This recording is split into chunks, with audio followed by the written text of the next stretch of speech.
Hoy tenemos una clase especial.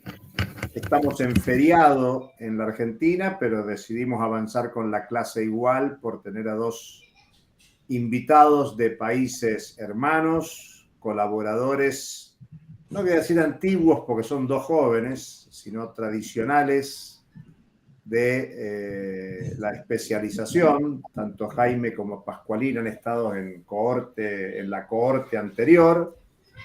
Así que le damos la bienvenida a ambos dos para llevar adelante este tercer módulo de la especialización que estamos llevando adelante.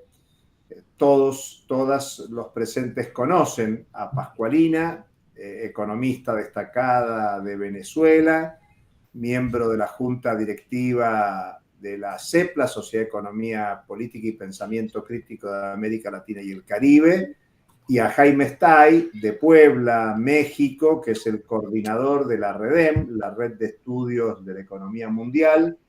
Ambos espacios, CEPLA y REDEM, somos activos participantes, quienes empujamos el desarrollo de la especialización del Centro de Pensamiento Crítico Pedro Paz.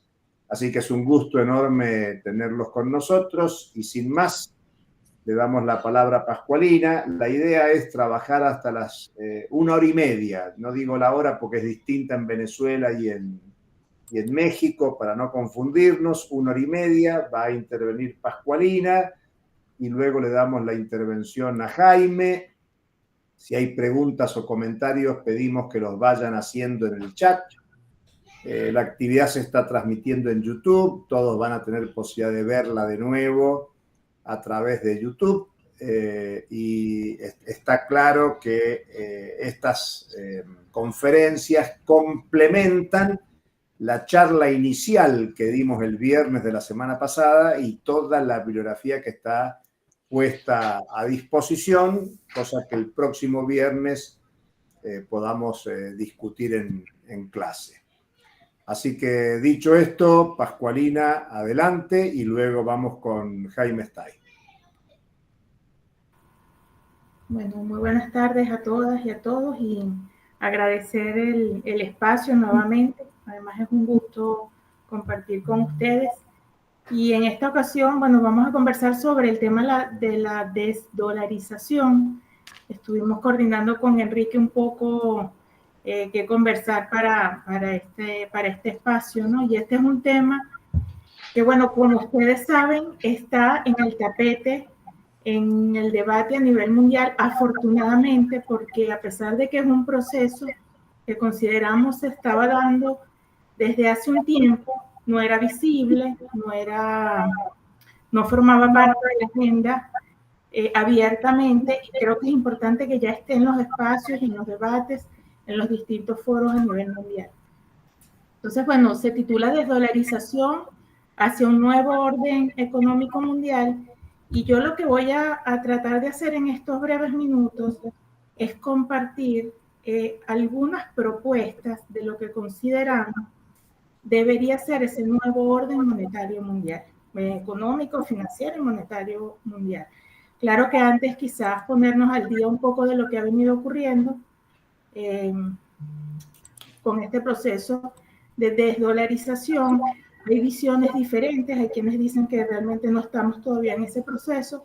Sin embargo, hay actores importantes a nivel económico que ya lo reconocen, lo vamos a ver, ¿no? Entonces, bueno, está estructurada de esta manera la presentación. Primero, un recuento, ponernos al día de cuáles han sido las iniciativas en el marco de esa desdolarización, y después al final sí compartir propuestas que por supuesto no están acabadas, pero que consideramos son líneas importantes de lo que desde el sur, desde nuestros pueblos, debería ser ese nuevo sistema y ese nuevo orden económico mundial. Yo tengo una presentación, puedo compartir, ¿verdad, Enrique? Sí. ¿Sí la ven? Sí.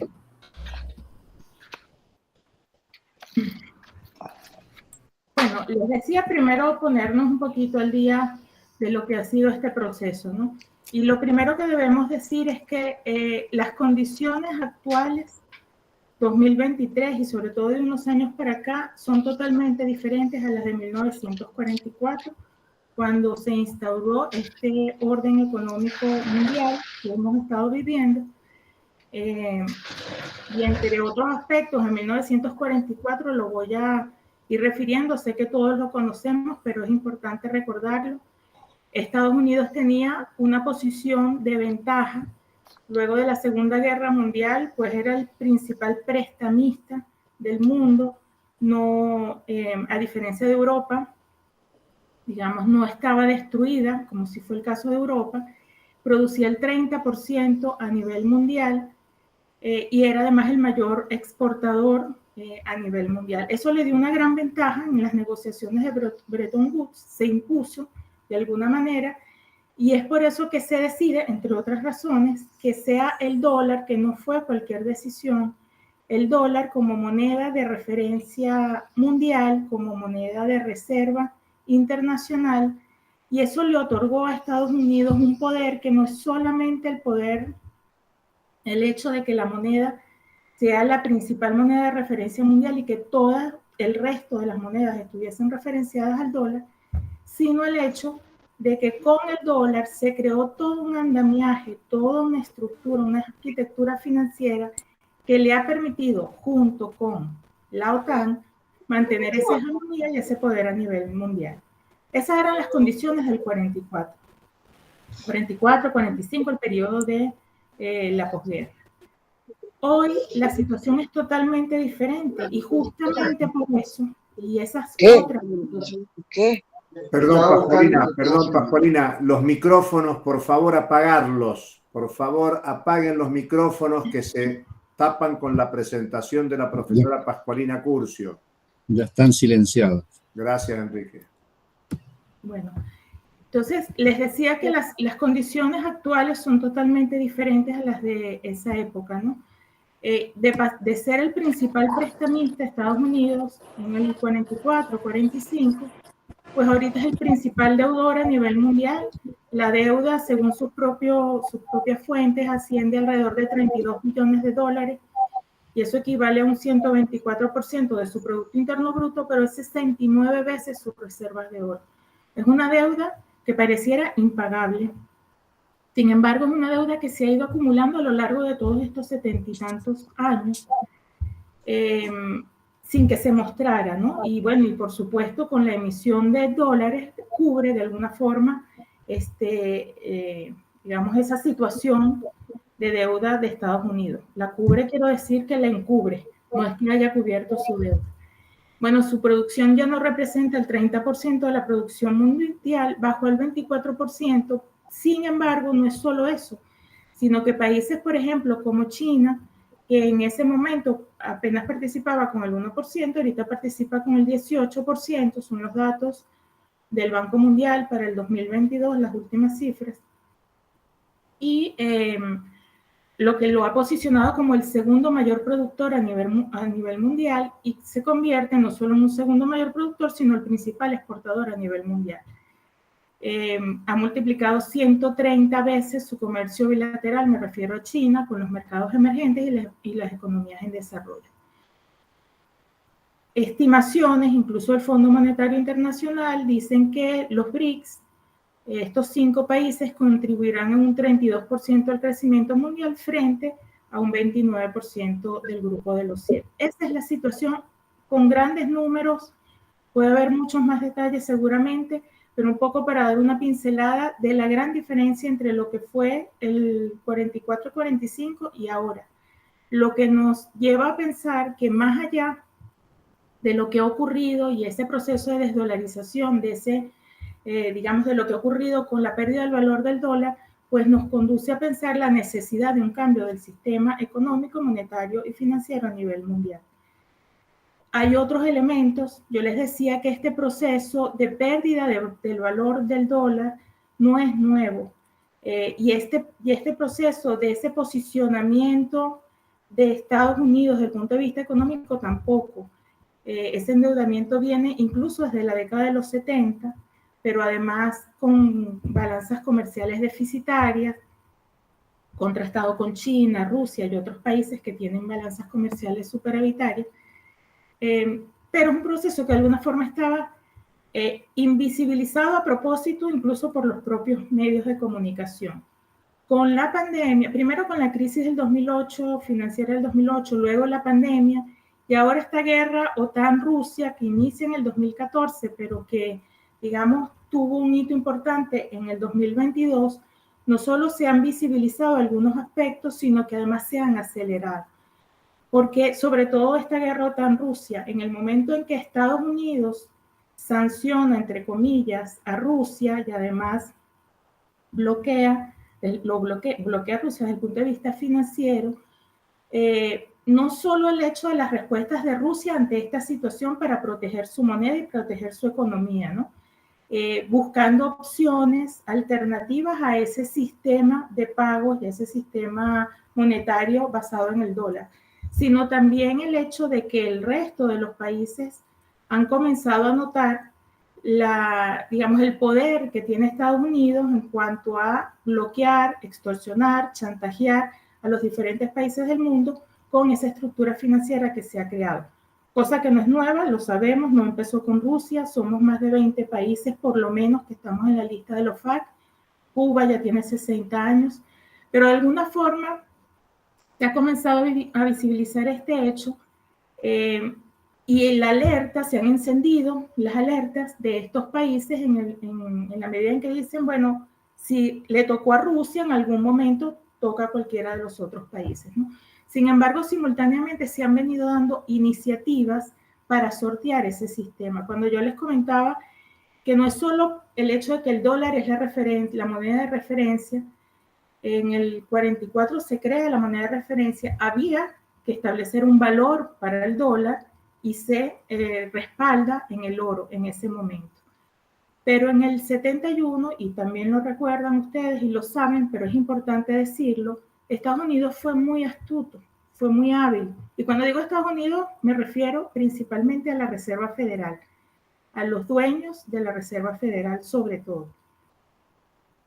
En el momento en que pierde espacio el dólar, en los 60, la forma que resolvieron para volver a rescatar el dólar como moneda internacional y la confianza en el dólar fue desprenderse del valor, del patrón oro, del valor respaldado en oro, pero además la creación del petrodólar, elemento que fue clave, porque bueno, amarraron el dólar con el petróleo para garantizarse, digamos, la demanda de esa moneda a nivel internacional y la circulación. Pero además de eso, en el 73 crean el sistema SWIFT, que es este sistema que permite que le otorga el poder de la alcabala financiera a la Reserva Federal, y es allí, a través de ese sistema, que bloquean, chantajean, sobre todo a los pueblos que no están alineados a sus intereses, a sus ideologías, etc.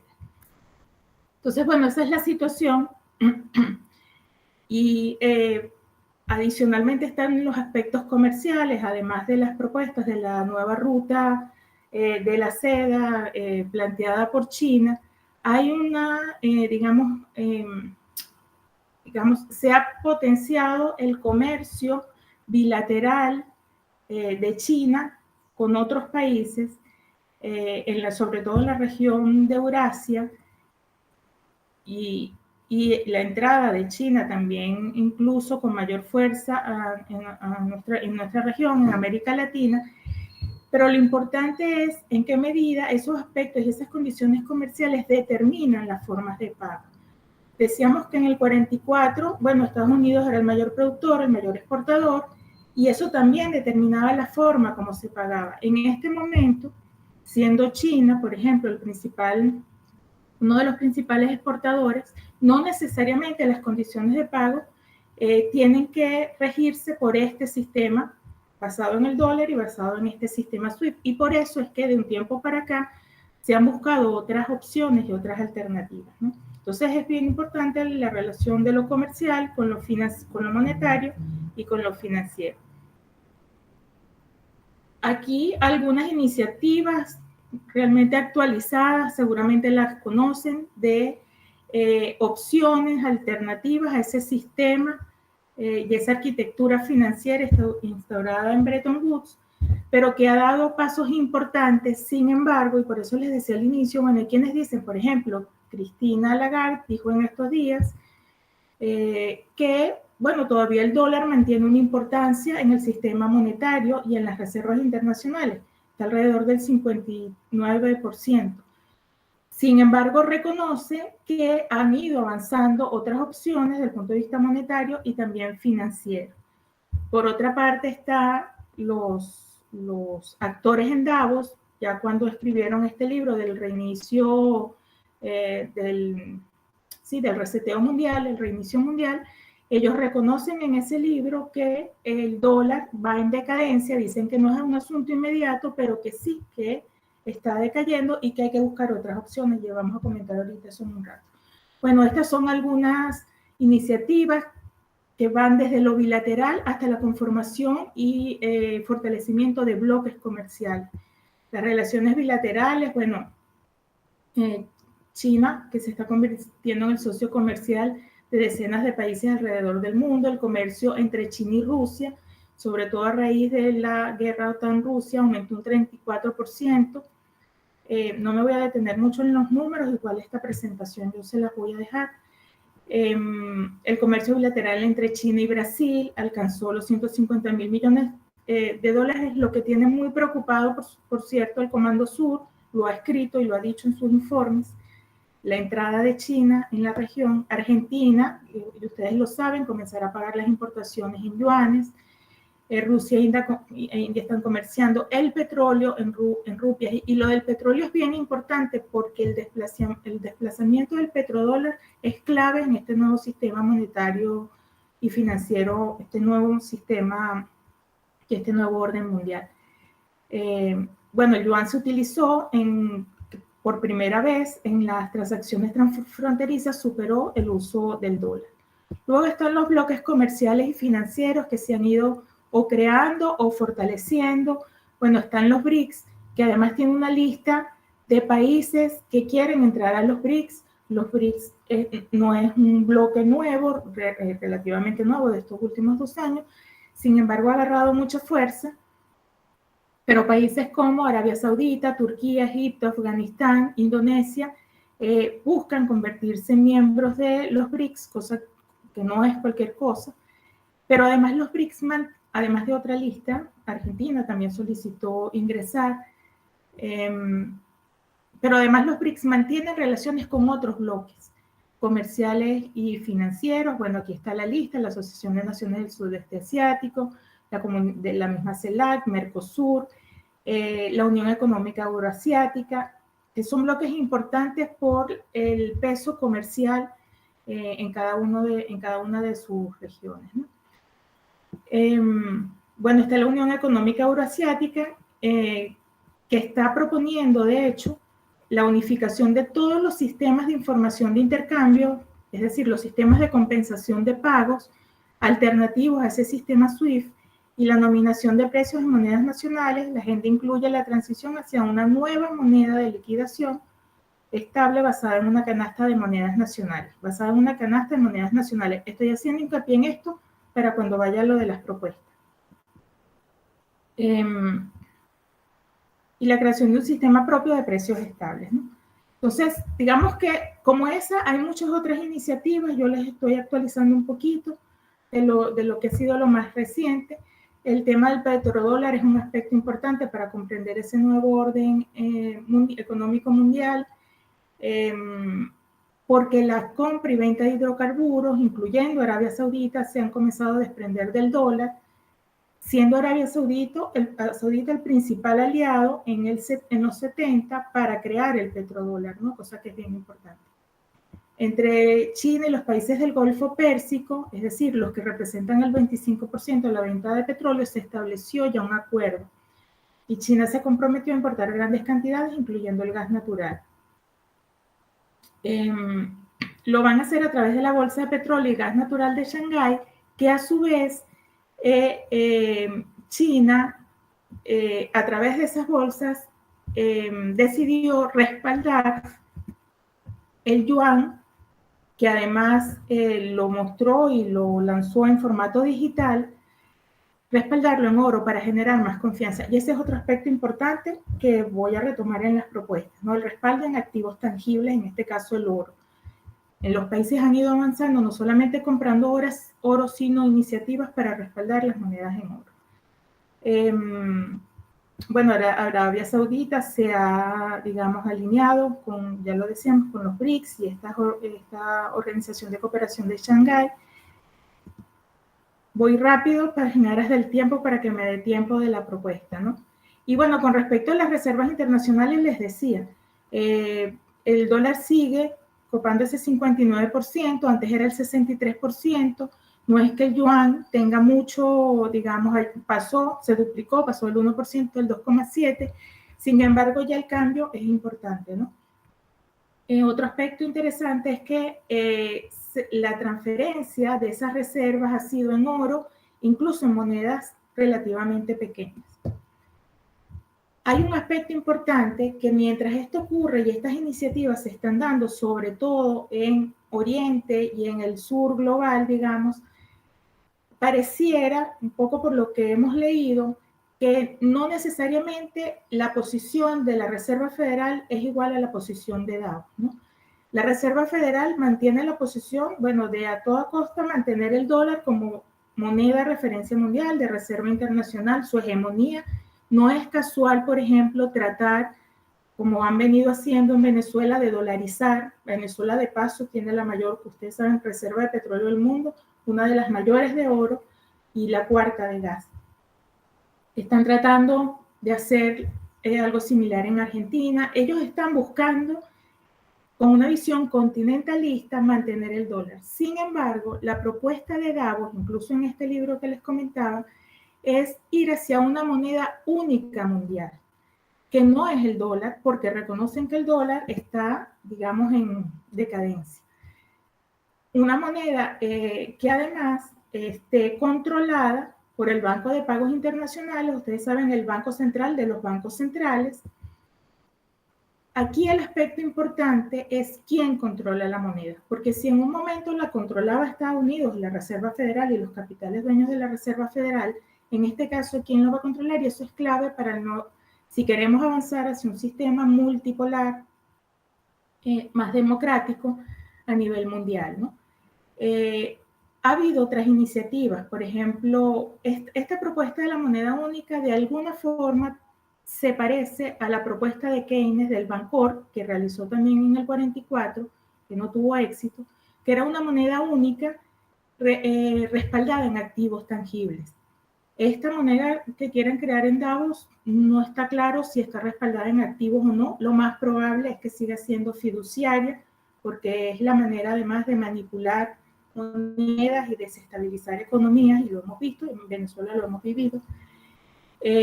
Pero bueno, digamos, la similitud es porque es una moneda única. Y los DEX también fue una iniciativa en el 2010, o sea, los DEX tienen tiempo, pero en el 2010 se propuso como opción, como alternativa al dólar.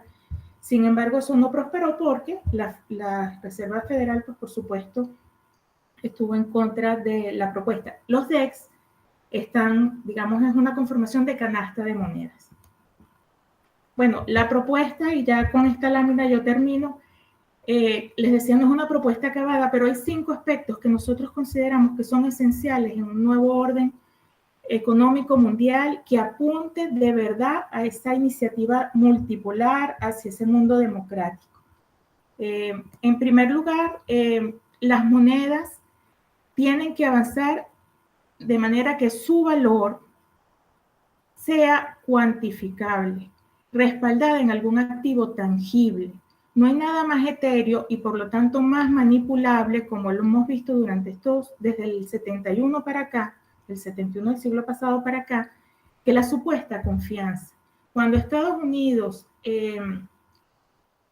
anunció que ya no, el dólar no estaría anclado al oro, sino a la confianza de su economía, no solamente le permitió además emitir dólares, sino que ha sido un arma de guerra económica. Nosotros en Venezuela lo hemos vivido y así ha ocurrido en otros países sobre todo los que han registrado hiperinflación, porque se manipula a través de medios de comunicación el valor de la moneda y eso desestabiliza cualquier economía y nosotros lo hemos visto. Así que habría que apuntar hacia un sistema, por eso les decía, no está acabada, pero el tema del valor de la moneda es importante. O sea, ¿cómo calculamos el valor de esa moneda? Con respecto a qué.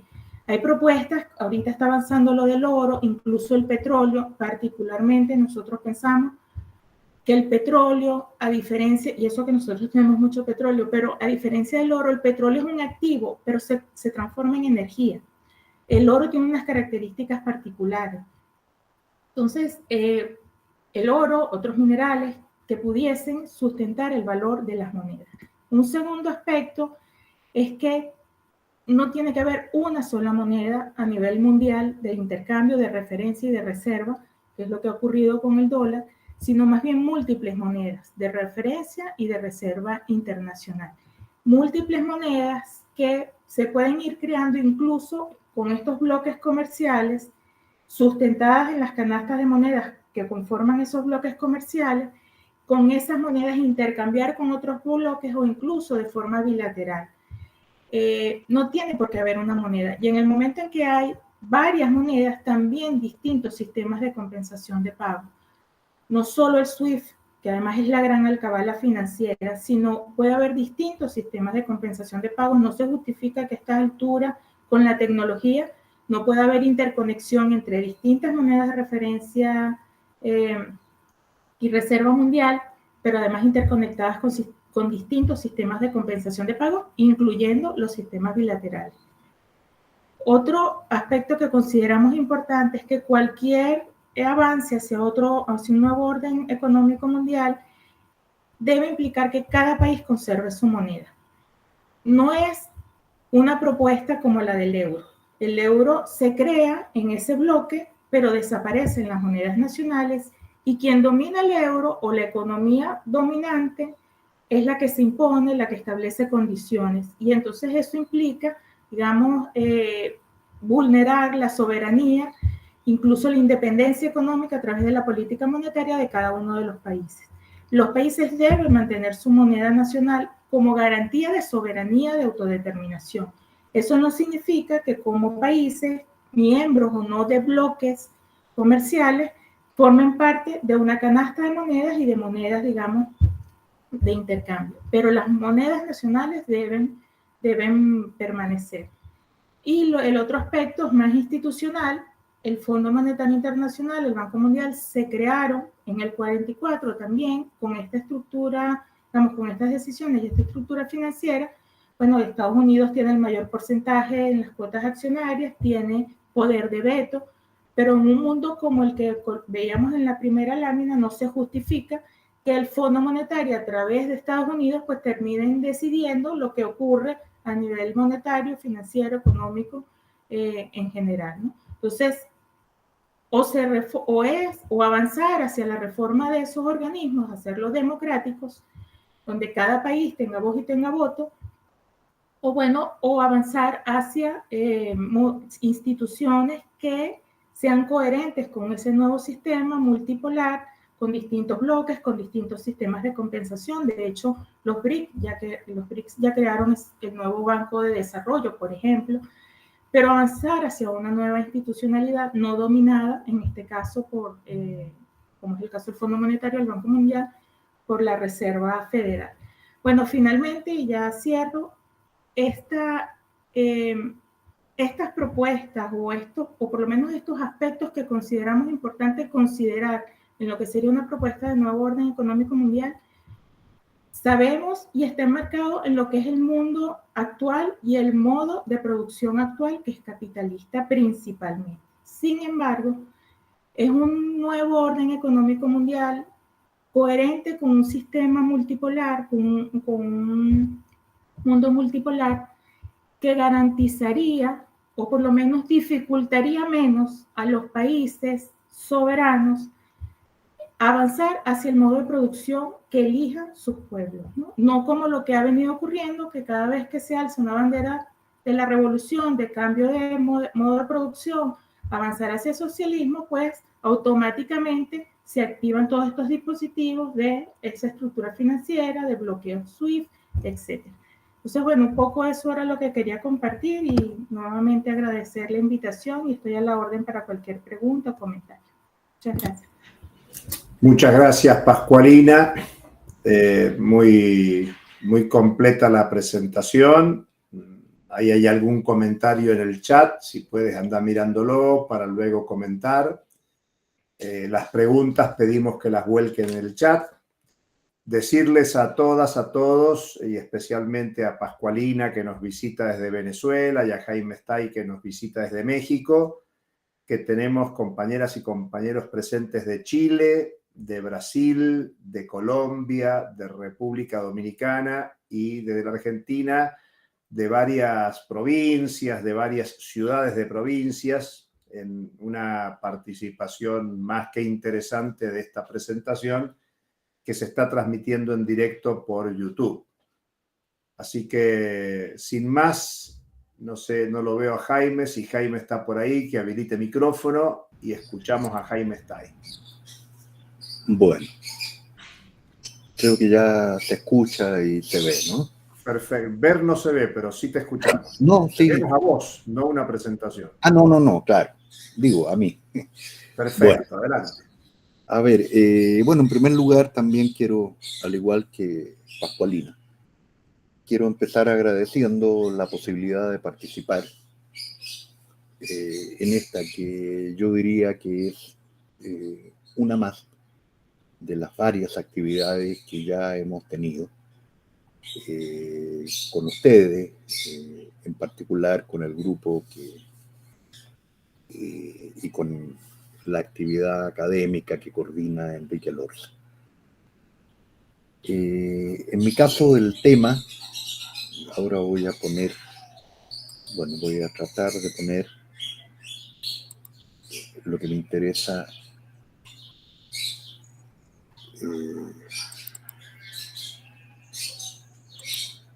A ver, espero que ahí se esté viendo. Sí, Jaime, sí. Se ve perfecto. Bueno, el tema sobre el cual voy a exponer es sobre el comercio y la integración, intentando dar una mirada rápida a qué viene ocurriendo en esos dos ámbitos y desde luego asumiendo que tanto en lo que respecta al comportamiento del comercio como en general al comportamiento del sistema mundial, estamos atravesando por una crisis muy profunda. Una crisis muy profunda que, si bien tiene manifestaciones bastante agudas en el marco de la pandemia, y también en distintos sentidos se agrava en el año 2002 con el conflicto o con el escalamiento del conflicto entre Rusia y Ucrania, o entre Rusia y la OTAN. Si bien ambas cosas son así, han profundizado un conjunto de tendencias y de procesos en un sentido negativo, pero esta situación de deterioro profundo, no solo de la economía, sino del conjunto del sistema mundial, se viene desenvolviendo desde antes. No se trata de hacer una historia larga, pero desde luego que en el ámbito más directamente económico, una referencia inmediata es la crisis del 2008, la crisis que estalló en el 2008, que intentó, por lo menos en sus principales causales de carácter financiero, intentó ser enfrentada a través del G20, pero que no cabe duda que ese deterioro que inicia en el 2008 no se detiene, a lo más se atenúa parcialmente en los años siguientes. Por lo tanto, estamos ante una situación de crisis global, que es el contexto obligado de cualquier seguimiento que uno haga a alguno de los componentes de ese funcionamiento general, como es en este caso el comercio y la integración. Por lo tanto, ese es el punto de partida que interesa destacar. Dentro de ese deterioro global, el comercio internacional ha tenido comportamientos específicos que también apuntan claramente al deterioro. La gráfica que estoy mostrando es una gráfica de el crecimiento anual que viene teniendo el comercio y la producción mundial desde los años 80 en adelante. Por lo tanto, son cifras que abarcan, qué sé yo, 42 años. Y lo que interesa destacar es la situación que está presente durante todo este periodo. Espero que se vea el mouse, el ratón y la flecha. O sea, la idea es que desde el año 2008 en adelante hay una situación específica del comercio internacional de un nivel de deterioro que no se había visto en las décadas anteriores. En términos generales, lo característico, y eso se ve claramente en todo el primer periodo de la gráfica, desde el inicio, comienzo de los 80, hasta el estallido de la crisis de 2008-2009, durante todo ese largo periodo, lo característico era un dinamismo del comercio bastante mayor al dinamismo de la producción mundial. Lo cual, sintetizándolo bastante, significaba que el comercio jugaba un papel de locomotora. Significaba que en buena medida lo que estaba presente era un proceso de multiplicación de los vínculos comerciales entre los distintos países, lo cual incluso servía de alivio en aquellas situaciones nacionales específicas en que había crisis económica. Una parte no pequeña de las crisis económicas de los distintos países eran atenuadas por un dinamismo que permanecía en el comercio internacional y que les permitía a esos países dirigir hacia el exterior aquella parte de la producción que el deterioro económico no permitía realizar internamente. Yo diría que este papel del comercio internacional, que en la gráfica aparece claramente en los 80, los 90 y los primeros años 2000, era un papel que el comercio venía jugando desde la posguerra, desde Bretton Woods, desde la puesta en marcha del GATT, etcétera. El comercio efectivamente tenía un comportamiento sumamente dinámico. ¿Ya? Había un claro proceso de internacionalización por la vía tanto de la venta al exterior de partes crecientes de la producción interna, como por la vía de comprar al exterior partes crecientes de todo aquello que se requería para el funcionamiento económico interno. A esta relación que estoy planteando se le llama comúnmente coeficiente de apertura. En realidad es coeficiente de apertura comercial. Cuánto de toda la producción se vincula con la compra y venta con el resto del mundo. Y ese coeficiente de apertura comercial venía creciendo de manera muy importante desde la posguerra hasta el estallido de la crisis del 2008, como tendencia general. En no pocos casos ese coeficiente aumentó al doble. O sea, si en los años 50, digamos, un 10, un 15% de la actividad económica interna estaba vinculada al comercio internacional, para el inicio de los años 2000, ese porcentaje había aumentado a un 30%, por ejemplo. Esa situación se acompañaba de un comportamiento cíclico del comercio internacional que era más notorio que el comportamiento cíclico de la propia producción global. La idea básica es que cuando la producción global caía, crisis cíclica, normalmente el comercio caía más. Pero cuando la producción estaba en auge, cuando crecía, el comercio crecía más. Y el saldo neto era que el mayor crecimiento del comercio en etapas de bonanza económica global atenuaba, contrarrestaba por completo las mayores caídas en etapas de crisis, con el saldo neto de este incremento paulatino y permanente del llamado coeficiente de apertura comercial. Y con este papel, que ya mencionaba del comercio, de actuar como una suerte de locomotora, que daba cuenta de un proceso creciente de internacionalización por la vía de las relaciones comerciales. Esta situación es la que cambia desde el año 2008 en adelante. Si ustedes se fijan, desde el año 2008 en adelante, el crecimiento del comercio, que es la línea roja, no digamos sustancialmente mayor, sino en algunos casos no es mayor al crecimiento de la producción. Hay varios años en que el comercio crece menos que la producción y en los restantes años crece muy poco más, lo que marca una diferencia notoria con los periodos anteriores, en que incluso el comercio podía crecer al doble que la producción. Eso no ha ocurrido para nada durante los años transcurridos desde la crisis del 2008, excepto un año por ahí, ¿ya?, en que el crecimiento del comercio tiene que ver con la caída muy profunda que había tenido el año anterior. Estoy hablando de este pico de caída y del siguiente pico de crecimiento.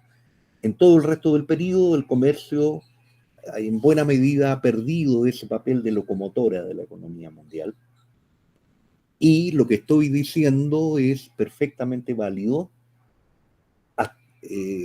incluso antes de la pandemia y antes de la actual situación de guerra.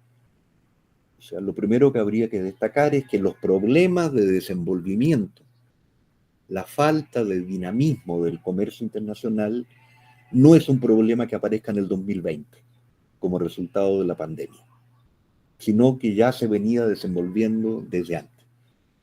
Eso levanta muchas interrogantes que no voy a abordar, que tienen que ver con qué está ocurriendo con el llamado proceso de globalización. Cualquiera que sea la definición que uno dé de ese proceso de globalización, ya sea que se centre únicamente en lo económico o abarque los demás componentes de la globalización, políticos, culturales, etc., cualquiera que sea la definición, no cabe duda que la internacionalización de la vida económica forma parte de esas definiciones. Y esa internacionalización de la vida económica tenía como un elemento muy importante a esta multiplicación de las relaciones comerciales, a este incremento de los grados de apertura y de las relaciones entre comercio y producción global de los distintos países. Eso en buena medida se ha frenado. Falta ver en una perspectiva hacia adelante si en unos cuantos años más diremos que se revirtió o que no se revirtió. Y por lo tanto dejo hasta ahí este tema de qué está ocurriendo con la globalización en un contexto de profundo deterioro de los volúmenes y de los valores del comercio internacional. Porque además habría que agregar otros elementos, tales como el comportamiento de la inversión extranjera, el comportamiento de los flujos de financiamiento, los flujos financieros, que no es el tema de mi exposición. Esta idea básica de un deterioro muy grande del comercio internacional, que insisto, forma parte de una crisis sistémica global, se expresa aquí en esta siguiente gráfica, que es una gráfica del Banco Mundial del año 2001, donde ellos comparan cómo debería haberse comportado el comercio internacional de acuerdo a la tendencia histórica y cómo se ha comportado a partir de la caída y de la crisis del año 2008. La línea negra muestra cómo ha sido el comportamiento del comercio internacional. Y la distancia entre esa y la otra línea, lo que expresa es el grado en que el comercio dejó de funcionar como lo venía haciendo y, por lo tanto, el grado en que el comercio ha venido atravesando durante ya más de una década por este proceso de deterioro que estoy mencionando. Por lo tanto, se trata de una situación previa a los problemas más recientes del sistema mundial. Aquí, si bien aparece la cifra, la cifra llega hasta el 2009, por lo tanto llega hasta antes de la pandemia. ¿Ya? Y ese deterioro del comercio internacional, desde luego que ya se vio sustancialmente agravado en el contexto tanto de la pandemia como también de la situación actual de guerra entre Rusia y Ucrania. En lo que respecta a la pandemia, solo como recordatorio general, lo que ocurrió con el comercio, seguramente todos tuvimos oportunidad de leer o escuchar noticias que daban cuenta del freno en los flujos de comercio como resultado de la pandemia. Desde luego el freno en los flujos de comercio vinculado a los productos que tenían que ver con las estrategias para enfrentar la pandemia, ¿ya? Todos los productos de carácter sanitario. Seguramente todos recuerdan lo que ocurrió con las mascarillas, lo que ocurrió con los respiradores. La verdad es que en ese contexto la consigna del libre comercio fue dejada totalmente de lado. Y lo que hubo fue una multiplicación de medidas para asegurar en cada país el acceso a ese tipo de productos y frenar la posibilidad de exportación de ellos.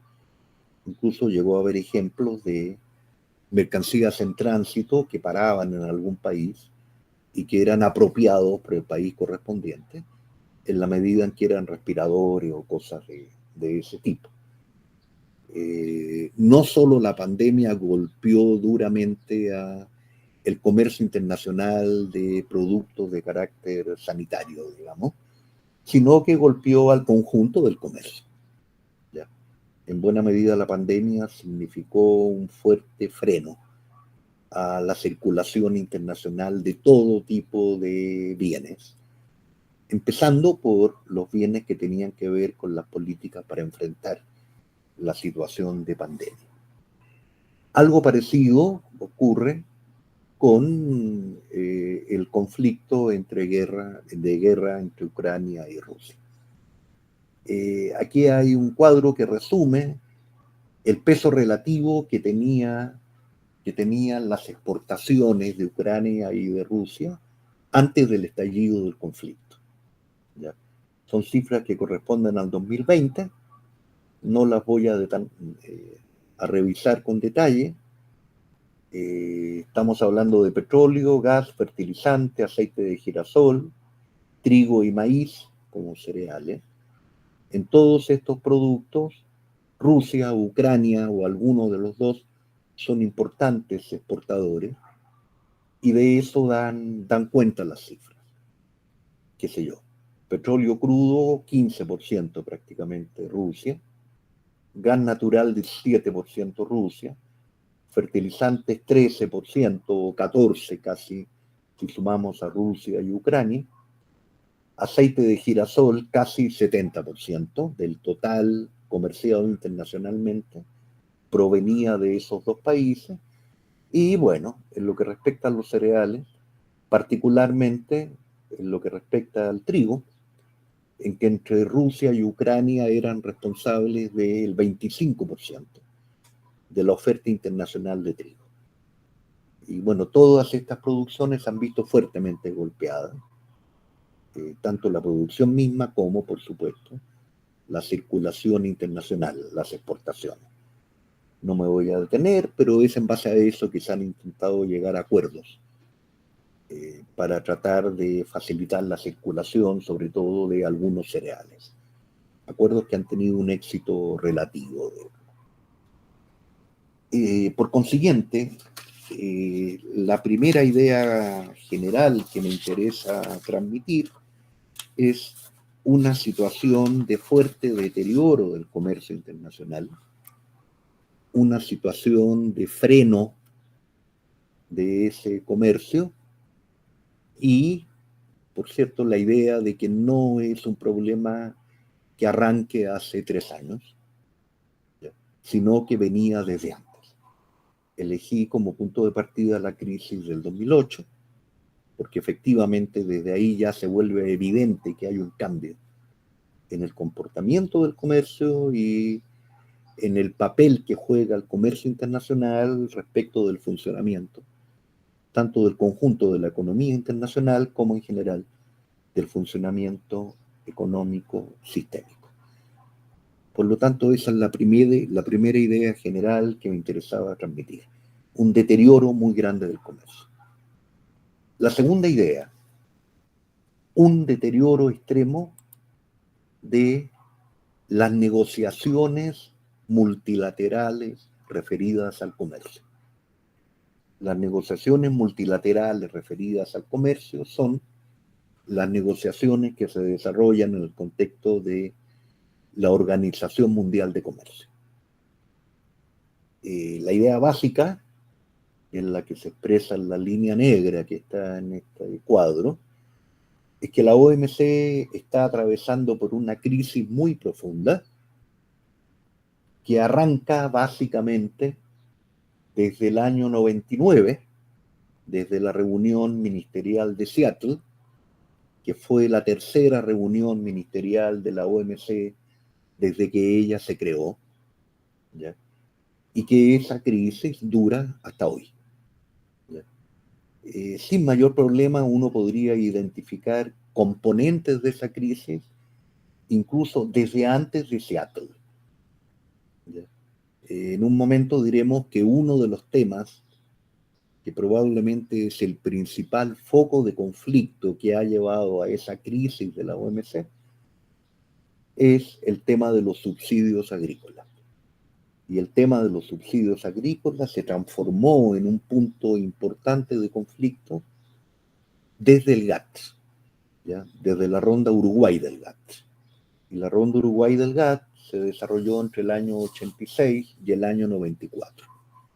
Cuando terminó esa ronda, terminó con la creación de la OMC, y ya en esa ronda Uruguay del GATT había diferencias sustanciales respecto de este tema agrícola, y en particular de los conflictos, de los subsidios, de los cuantiosos subsidios que los países desarrollados otorgan a sus productores agrícolas.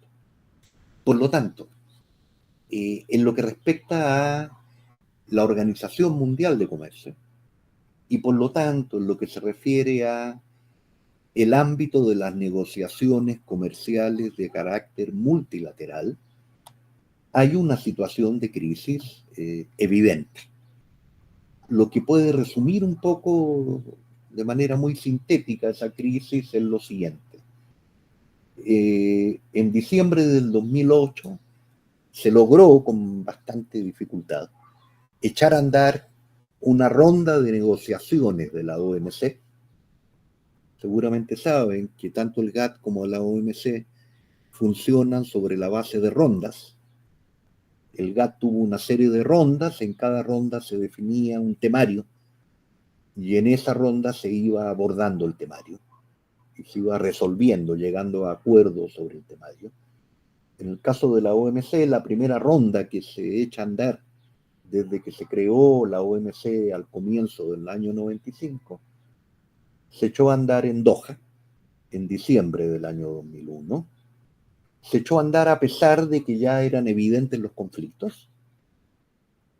Hace un momento dije que el arranque de la crisis de la OMC puede ubicarse 2 años antes del 2001, en el año 99. A pesar de que ya había conflictos serios, evidentes, desde el año 99, se logró echar a andar la ronda de Doha en el año 2001, con una mezcla, diría yo, de palo y zanahoria. El palo era la amenaza de que el que no apoyaba el inicio de una ronda le estaba haciendo el juego al terrorismo. Y por supuesto que decir que alguien le hacía el juego al terrorismo 2 meses después de las Torres Gemelas no era cualquier cosa. Y la zanahoria consistió en la promesa del desarrollo, en la promesa de que en esta ronda de Doha se iban a atender principalmente, de manera prioritaria, los problemas que atravesaban los países en desarrollo frente al comercio internacional. El hecho de que cuando se crea la OMC, se crea con un nivel de ambición muy amplio, se crea con un conjunto muy grande de acuerdos, alrededor de 39 acuerdos, la mayor parte de ellos comprometiendo actividades, políticas y estrategias de los países atrasados en términos de que abrieran sus economías. Eso ya era evidente como conflicto en Seattle. Por cierto, para los que no lo recuerdan, la reunión de Seattle de la OMC, la tercera reunión ministerial, fue un fracaso absoluto. Fue un fracaso absoluto dentro de la reunión.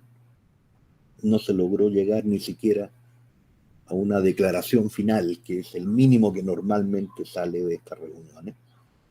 Y la reunión se desenvolvió rodeada por las protestas.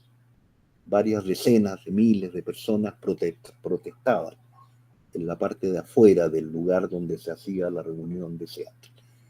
A pesar de todo eso, se logra echar a andar la ronda de Doha, en parte por la amenaza de que pudieran ser tildados de juego al terrorismo aquellos que se opusieran al arranque de la negociación, y en parte con la promesa de que los problemas que estaba generando para los países atrasados el funcionamiento y los compromisos de la OMC se iban a arreglar. Esta promesa llegó al extremo de que se le llegó a llamar a la ronda de Doha la ronda del desarrollo. Por supuesto, si uno hace un balance, el desarrollo no ha jugado ningún papel relevante a lo largo de la ronda. Y lo que resume el grado de problemas de la OMC es que cuando se echa a andar la ronda de Doha se dice que la negociación iba a terminar en el año 2005. Iba a durar 4 años. Estamos en el 2023, estamos a 22 años de que se echó a andar la ronda y nadie sabe qué va a pasar con esa ronda, porque no se ha logrado llegar a acuerdos en los temas que son mayor motivo de conflicto. No voy a hacer un recuento de las distintas etapas por las cuales ha atravesado esa crisis de la OMC, que uno puede más o menos hacerle un seguimiento a través de las reuniones ministeriales, que es lo que aparece en este cuadro sinóptico. Entre la ronda de Doha, más bien entre la reunión ministerial de Doha, donde se echó a andar la ronda, y el momento actual, ha habido, 7, 8 reuniones ministeriales, y el balance, por más que en algunas de ellas se diga que finalmente se logró destrabar tal o cual aspecto de la negociación, el balance es simplemente negativo. La OMC está en crisis, y en una crisis muy profunda. También, al igual que lo decía respecto del comportamiento del comercio, en este caso respecto de las negociaciones multilaterales, el deterioro se acentúa en el marco de la pandemia, se acentúa en el escenario actual, pero la crisis de las negociaciones venía desde mucho antes. ¿Ya? Un antecedente inmediato, antes de la pandemia, es la guerra comercial de Estados Unidos con China. Y en general, las posturas de la administración Trump frente a la OMC, de rechazo prácticamente total a la OMC y de pasar a llevar a través de esa guerra comercial los compromisos que supuestamente tienen los países respecto de la aplicación de aranceles, de otras medidas no arancelarias, etc. Por consiguiente, tanto en lo que respecta al comportamiento del comercio como en relación a las negociaciones comerciales, la situación yo diría que es de crisis, de deterioro profundo. Aquí hay una lista mínima de los principales temas de conflicto dentro de la OMC, encabezado por los subsidios agrícolas. No da el tiempo para ir revisando o haciendo una pequeña historia de cada uno de estos temas. Pero en cada uno de ellos hay una falta profunda de acuerdos. En varios de ellos hay compromisos no cumplidos que tienen que ver con determinadas facilidades hacia los países atrasados. Estoy subrayando con negrita propiedad intelectual porque es uno de los temas recientes de la OMC en que ha habido mayor discusión, porque se relaciona con las vacunas. Hubo una demora muy grande de la OMC para llegar a algún tipo de acuerdo respecto de las vacunas. Se llegó finalmente a un acuerdo de relajar en alguna medida las patentes para las vacunas, pero distintos organismos han denunciado que ese acuerdo es claramente insuficiente, además de atrasado. Bueno, y así están los demás temas. Los subsidios que los países desarrollados otorgan a sus productores agrícolas, todo el tema de propiedad intelectual, el intento que hay de los países desarrollados para que todas las compras gubernamentales se abran al libre comercio, los intentos que hay para generalizar la apertura en el comercio de servicios, los intentos que hay para liberalizar todo lo que no es comercio agrícola, que es lo que llaman NAMA, ¿ya? Y los graves problemas que hay en el mecanismo de solución de controversias de la OMC. Así, muy rápidamente, ese mecanismo establece que hay un órgano de apelación al cual apelan los países, pueden apelar los países una vez que hay un fallo de primera instancia de alguna disputa comercial. El órgano de apelación está congelado desde hace más de 2, tal vez 3 años. Existe con un número menor del mínimo de miembros que se requiere para que funcione. Ha habido un rechazo sistemático de Estados Unidos a ir reemplazando a los miembros cuyo periodo acaba y por lo tanto el órgano no funciona, lo cual tiene prácticamente detenido todo el mecanismo de solución de controversias, que es una parte importante de las negociaciones multilaterales y respecto del cual, por cierto, la propia OMC se ufanaba de que era de lo que mejor funcionaba, cosa que uno podría discutir con cierto detalle. A esos temas que son los que tienen empantanadas las negociaciones comerciales multilaterales, agrego 2 que llamo temas transversales. Transversales en el sentido de que atraviesan la totalidad de las negociaciones de la OMC y que atraviesan los distintos temas de conflicto que están en la parte de arriba de esta diapositiva. Por un lado, lo que se refiere al desarrollo y al trato especial y diferenciado, el TED, que se supone que reciben los países atrasados dentro de la OMC. En alguna medida, lo que se conoce como los países menos adelantados, que es una parte relativamente pequeña del total de países atrasados, esos países han recibido algunas concesiones en la negociación de la OMC.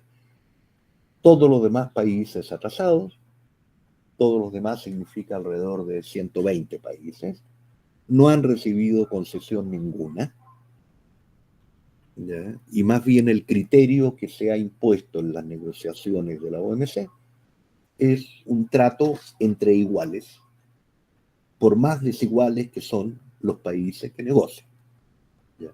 No ha habido un criterio general de preferencialidad, que es no solo lo que exigen los países atrasados, sino lo que está establecido desde el GATT y desde los inicios del GATT, ya desde los años 60, el GATT estableció que los países de menor desarrollo tenían derecho a un trato distinto. Ese trato no se ha cumplido, y menos aún se ha cumplido en la actual ronda de negociaciones de la OMC. Y el otro tema transversal es toma de decisiones, ¿ya? Hay un reclamo permanente de que la toma de decisiones de la OMC, en definitiva, queda en manos de un pequeño grupo de países. Formalmente la OMC, a diferencia del Fondo Monetario, del Banco Mundial, en la OMC cada país es un voto, ¿ya? Pero en la práctica, lo que hay es que las decisiones se toman entre un pequeño grupo de países que después le trasladan al resto de esa decisión, empujando a que se apruebe propiamente en la asamblea de la OMC. A ese mecanismo lo llaman la sala verde, ¿ya? En alguna época la sala del director de la OMC era de color verde. Y en esa sala se reunían 4, 5, 6 países, tomaban las decisiones importantes y las trasladaban, las imponían al resto de los países. El hecho de que en los últimos 10, 15 años en esa sala verde de repente participe la India o participe en algunos casos Brasil, no cambia para nada el fondo del problema. Un órgano que por definición debería tomar las decisiones con base en el acuerdo de la totalidad de sus miembros, lo que hace es crear un mecanismo en que esas decisiones se toman por un pequeñísimo grupo de países y, por supuesto, con base en los intereses y las prioridades que esos países definen. Eso es en lo que respecta a el funcionamiento del comercio y de las negociaciones comerciales multilaterales. El siguiente punto, en que voy a ser bastante más breve, se refiere a qué está ocurriendo en el periodo reciente con los distintos procesos de integración. Partiendo de la base que en general la situación de deterioro que hay en el sistema mundial y en las relaciones económicas internacionales, ¿ya?, marca un contexto diferente en el que se desenvuelven los procesos de integración. De eso se ha venido escribiendo algo, ha habido varias discusiones, como la situación actual, y yo diría, insisto, desde el 2008 en adelante, implica en buena medida una fractura de una buena parte de las relaciones comerciales que hay a nivel global. Esa fractura es muy evidente en el marco de la pandemia, ¿ya? Hay un quiebre de las llamadas cadenas de valor y hay una redefinición de esas cadenas de valor, ¿ya? Para muchos eso formaría parte de la posible desglobalización y que en alguna medida significa que pierde atractivo el desarrollar estrategias geográficamente globales. Las situaciones y los problemas por los que se ha atravesado dejan de manifiesto que no es lo mismo extender la producción y tener vínculos comerciales con el vecino que con alguien que está a 10.000 kilómetros. Se discute mucho, por ejemplo, hoy en México, qué tanto se puede ver beneficiada la economía mexicana por el hecho de que Estados Unidos esté trayendo hacia la región empresas y fábricas que estaban instaladas en cualquier lugar del mundo, por ejemplo. Esto desde luego que va a tener un impacto sobre los procesos de negociación, sobre el funcionamiento de los distintos acuerdos de integración. Pero ese impacto va a ser diferenciado.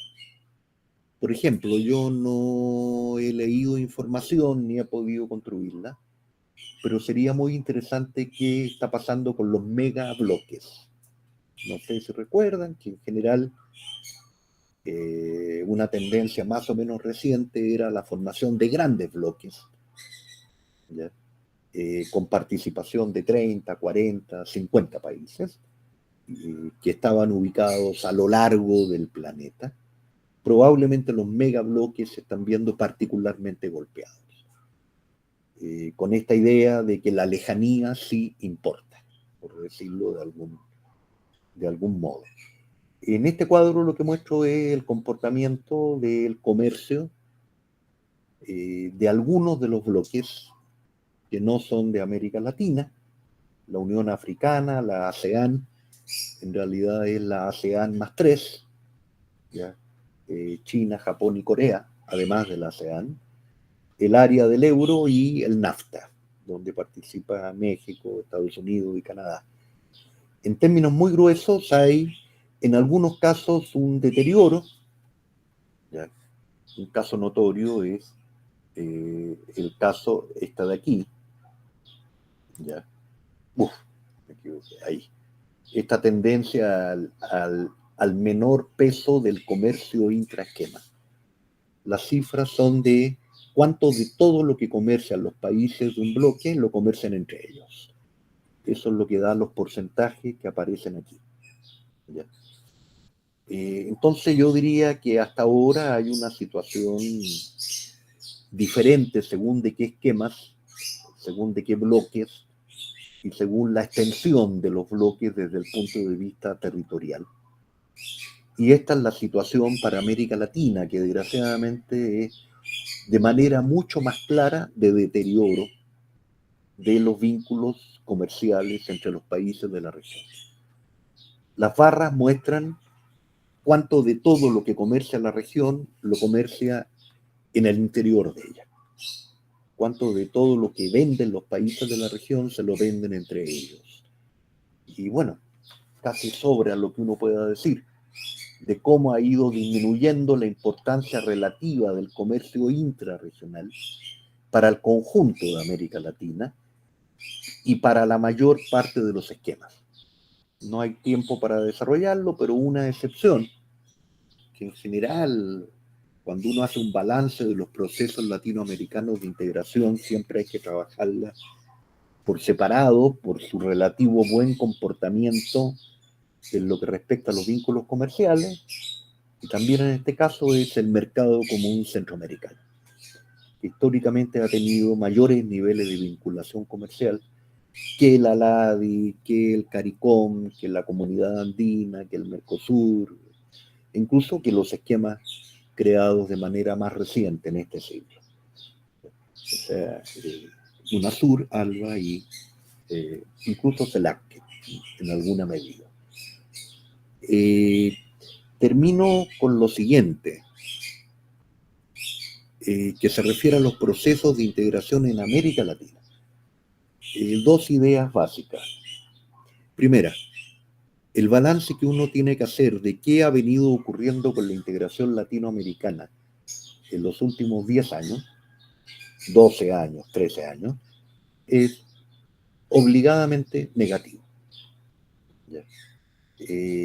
Obligadamente negativo como balance final, distinguiendo un periodo que dura hasta el año 2013-2014, en que la integración regional logró adquirir un impulso en algunos sentidos importantes, fundamentalmente sobre la base de la creación de nuevos mecanismos. Estoy hablando de el ALBA-TCP, de la UNASUR y de la CELAC, ¿ya? Con sus diferencias entre ellos, con mayor o menor énfasis en los aspectos económicos de la integración, en términos generales, en los tres casos con un énfasis importante y muy saludable en los aspectos no económicos, en los aspectos políticos, culturales, etc.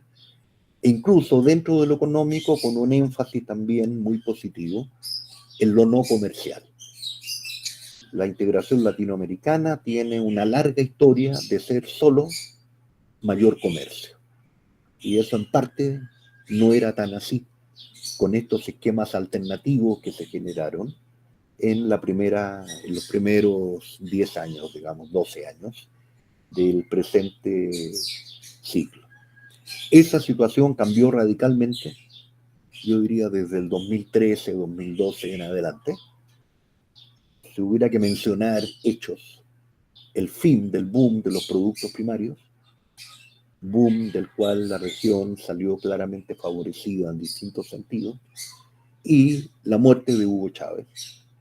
Creo que son los dos hechos que marcan un quiebre en lo que era una tendencia claramente ascendente de esos esquemas alternativos de integración. En términos muy concretos, yo diría que ese deterioro de la integración regional en términos generales, y en particular de los esquemas alternativos de integración, ese deterioro en buena medida todavía continúa. Pero creo que hay perspectivas positivas al respecto. Creo que los recientes cambios de gobierno, estoy pensando particularmente en Brasil y en Colombia, aunque un poco más atrás en México, etc. Creo que esos cambios de gobierno dan pie y deberían llevar a una recuperación del esfuerzo integrador latinoamericano. Y creo que al respecto los retos son mayúsculos. La situación de crisis mundial en todos los sentidos y algunas de las grandes tendencias que están presentes a nivel global, estoy pensando en la transición energética y en la multiplicación de importancia de aquellos minerales que son estratégicos para esa transición. Desde luego el litio, pero no solo el litio, níquel, cobre, etc. Probablemente están hablando de un nuevo boom de productos primarios, de precio de los productos primarios, y en ese contexto, si es que llega a desarrollarse, no cabe duda que la integración latinoamericana y la definición de estrategias y políticas conjuntas se vuelve un imperativo todavía mayor de lo que históricamente ha sido. Por lo tanto, en lo que respecta a la integración regional, creo que la situación que hoy se vive no es la mejor, pero creo también que hay en parte condiciones y en parte obligaciones que apuntan a que debería haber un esfuerzo integrador sustancialmente multiplicado. No solo multiplicado respecto del deterioro que arranca en el 2012-2013, sino incluso, diría yo, multiplicado respecto de lo que fueron los mejores años de esta integración alternativa. Termino diciendo que en lo que respecta específicamente a la integración, aún falta un esfuerzo importante por hacer un balance de esa integración alternativa y que ese esfuerzo se vuelve todavía más necesario a la luz de las condiciones que podrían generarse para avanzar en los años siguientes en una integración que recupere niveles importantes de autonomía, tal como se pretendió con la integración alternativa a la que me he estado refiriendo. Entonces, bueno, creo que ahí hay todo un reto que deberíamos enfrentar como cientistas sociales, digamos, y que es un reto urgente. Estamos frente a un mundo que está cambiando de manera muy profunda, frente a problemas que son enormes, y no cabe duda que ante esos cambios y esos problemas, la región debería ser capaz de actuar como tal, de actuar en términos de una definición común, en algunos sentidos de su propio funcionamiento interno, y en otros sentidos de definición común frente al resto del mundo. Sería eso. Bueno, muchas gracias, Jaime. Avisamos a todos los que están presentes que también, además de los países hermanos que mencionamos, hay compañeros presentes de El Salvador, así que tenemos una participación más que interesante por origen de sus países y de todo el país de la Argentina. Tenemos muy poquito tiempo, apenas 10 minutos, vamos a dividir el tiempo entre ambos dos, quizás un poquito más para Pascualina.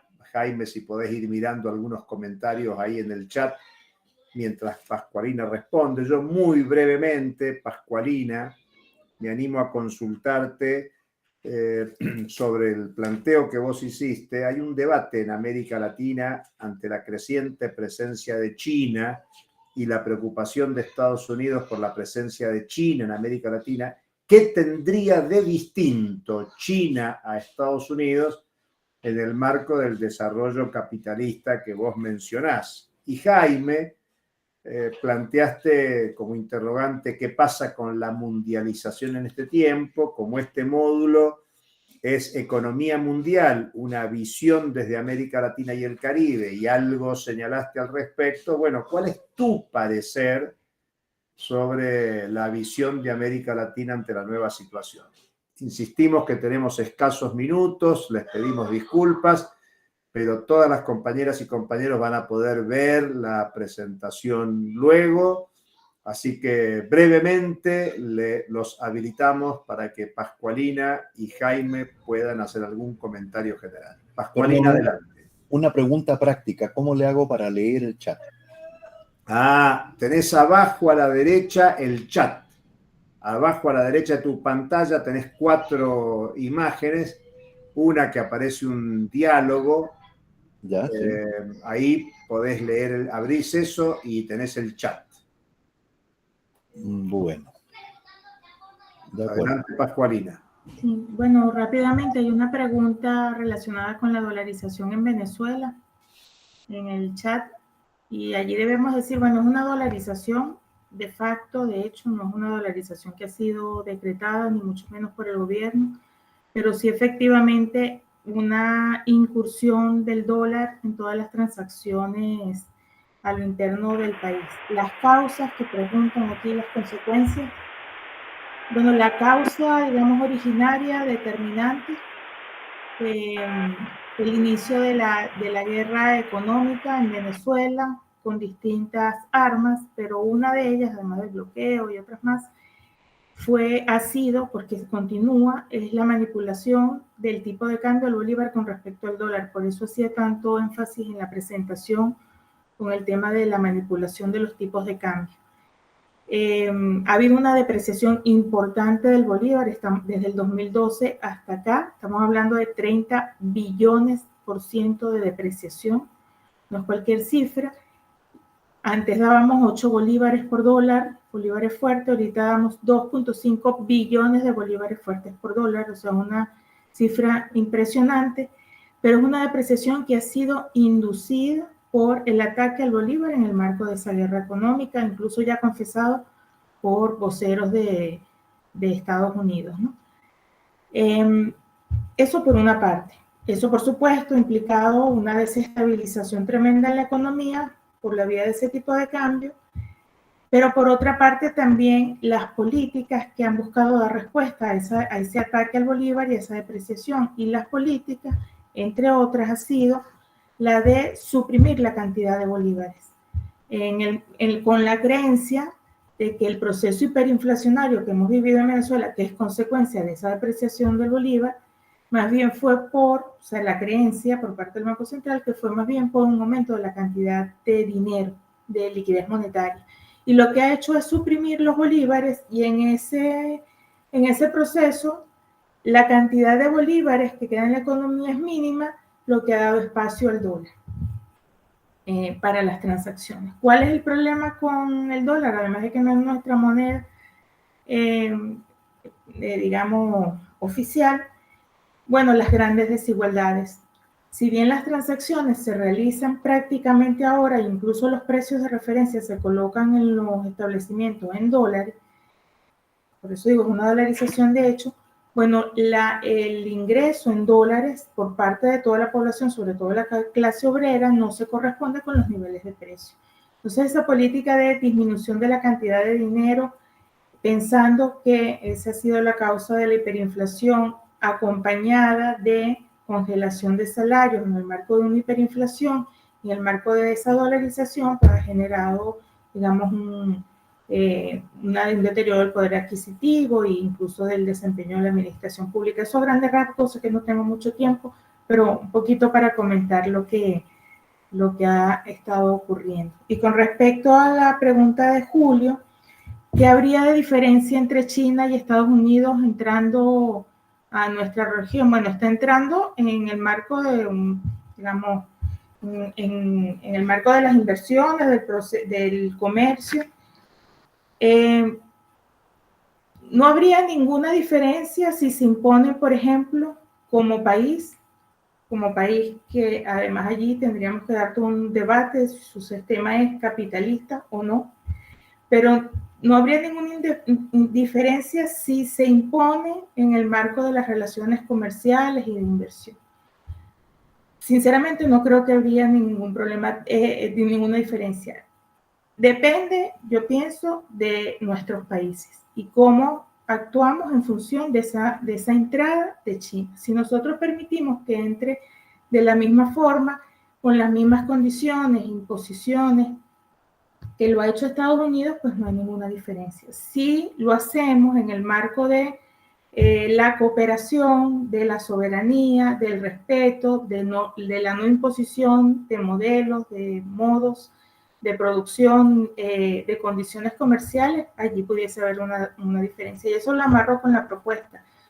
O sea, más allá de que China se está vislumbrando como esa potencia económica por sus niveles de producción y comerciales y esas alianzas con otros países, el mundo tiene que avanzar más allá de China. O sea, ese sistema económico tiene que ir más allá de China. O sea, no hacemos nada pasando de Estados Unidos a un sistema dominado por uno o pocos países, en este caso de Oriente. Por eso la necesidad de, digamos, hacerlo más democrático, de verdad multipolar, y la de verdad multipolar pasa por ese sistema monetario con distintas monedas, con distintos mecanismos de compensación de pago. Esa es mi visión, Julio, de lo que pienso pudiese estar ocurriendo. Muchas gracias, Pascualina. Jaime, no sé si estás ahí. Yo te pasé por WhatsApp los comentarios mientras hablabas. No sé si lo pudiste leer. Pero sí, bueno, cierre. Estamos pasados de tiempo, pero ya, te escuchamos. Sí, solo un par de minutos. Lo leí en el chat, digamos, los que se refieren al tema que yo abordé. Así de manera muy telegráfica. Preguntan qué pasará con el futuro de la OMC. Yo creo que con una gran interrogante. No hay que descartar la posibilidad de que la OMC logre volver a funcionar sobre las mismas bases, que es lo peor que podría ocurrir, a pesar de los grandes problemas que enfrenta. Ya hay muchos países diciendo cerremos la ronda actual, la ronda de Doha, reconozcamos que no pudimos llegar a acuerdo y abramos una nueva ronda. Y en esa nueva ronda van a volver a aparecer las exigencias de mayor liberalización hacia los países atrasados por parte de los desarrollados. No digo que eso vaya a ocurrir a fuerza, pero no hay ninguna seguridad de que se pueda cambiar la forma de funcionamiento de la OMC, los principios sobre los cuales se ha basado su funcionamiento, que es lo que debería ocurrir en definitiva. Segundo, las maquilas. Si las maquilas son más o menos lo mismo de las cadenas de valor. No, yo diría que habría que distinguirlas. Por supuesto, cuando surgió la idea de cadenas de valor, inmediatamente hubo una concepción idílica de que eso significaba poder integrarse de la mejor manera a los procesos de producción global. Ya hay bastantes estudios de que las cadenas de valor en que participan países atrasados lo hacen de manera absolutamente subordinada. Y efectivamente en esos países lo que hay es una actividad centrada en la baratura de la fuerza de trabajo o en la disponibilidad de recursos naturales. Y ninguna de las dos cosas se puede calificar como una inserción ni medianamente ventajosa a esas cadenas. Sobre las cadenas agrego de que el momento actual también debería llevarnos a pensar en cadenas regionales de valor, pero regionales no pensando con Estados Unidos, etcétera, sino en la región latinoamericana. Hubo esfuerzos en ese sentido, en parte, durante la integración alternativa, que en buena medida no cuajaron. Y los otros dos comentarios, muy rápido. Efectivamente, creo que la integración arroja un balance claramente negativo desde los primeros esquemas de los años 50 del siglo pasado hasta hoy. A pesar de lo cual yo haría diferencias. Creo que hay muchas cosas que recuperar y que fueron valiosas de esta llamada o que yo llamo integración alternativa.